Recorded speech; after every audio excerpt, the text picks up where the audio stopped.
When we watch football on television, it's difficult to get perspective on just how big and strong the players are, because they're all big and strong. So our question is, what would happen to a regular guy if he goes up against an NFL player? Could an average guy survive the line of scrimmage? To gain some perspective, we hit the road and travel to the Sports Science Outdoor Testing Facility.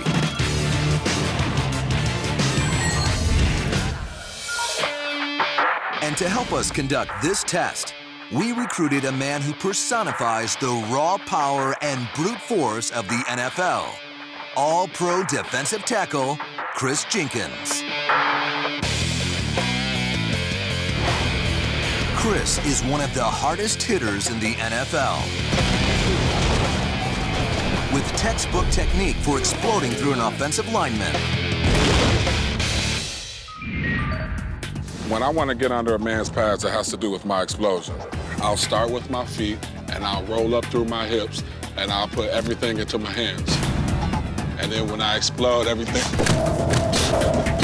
rolls up. To execute this experiment, we need an average guy.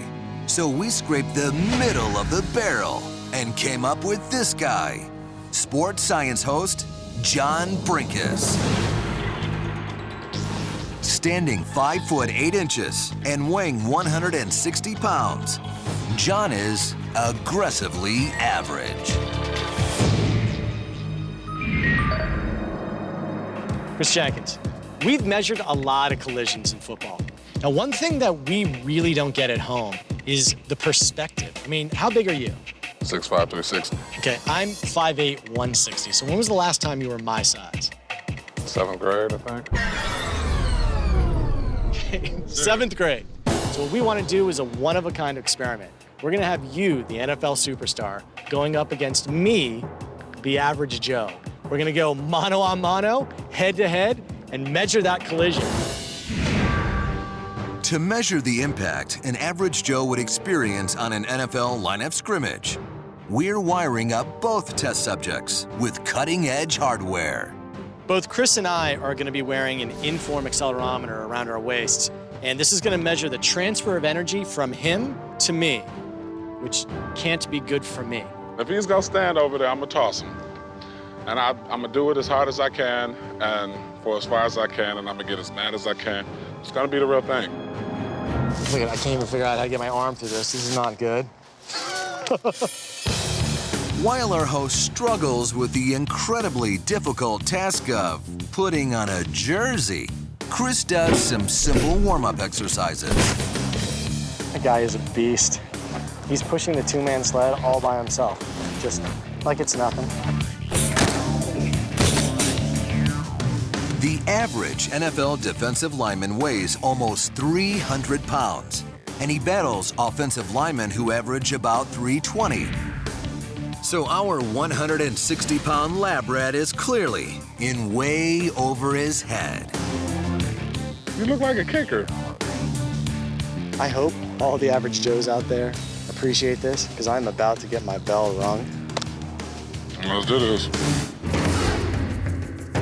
Time to find out how an average guy would try to stop an elite NFL defensive lineman.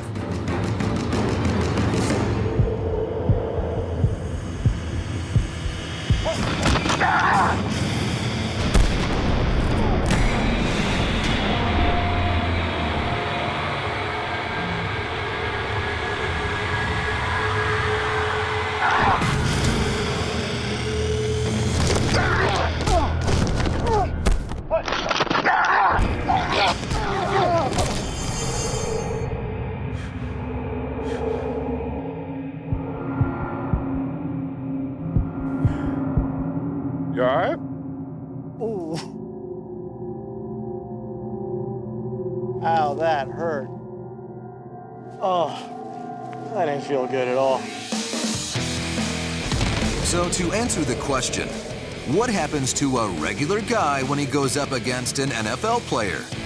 Well, he goes up.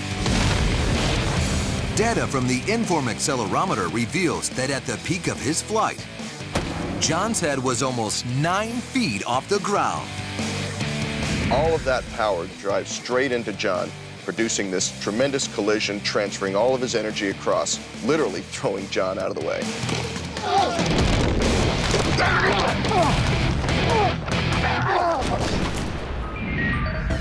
So how much force did Chris use to launch John into orbit? Our cutting-edge motion capture technology reveals the answer.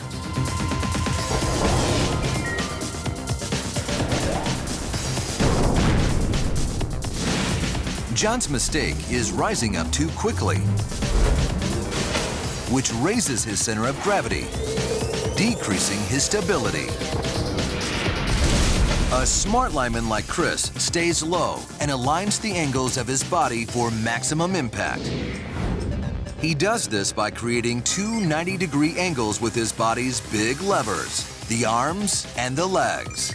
His shins are in line with his forearms, and they draw a straight line through the center of his target. By creating this straight line, his optimal foundation of leverage,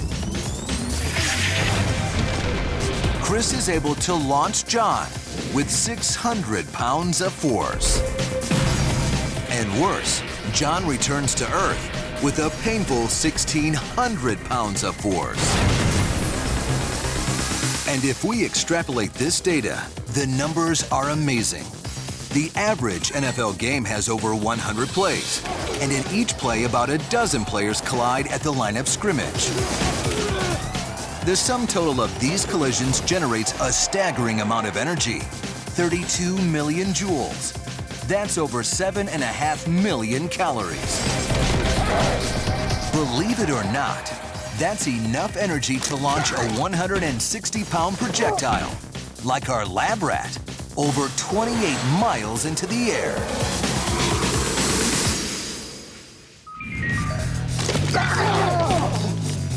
It was fun. I haven't had a chance to throw shot put since high school, and it felt good to be able to launch somebody. And even after such a punishing hit, our lab rat was so committed to getting the science accurate that he took another hit. And another. And another.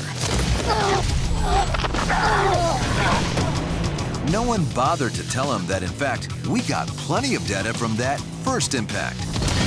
And he didn't really need to take all those extra hits. Oops.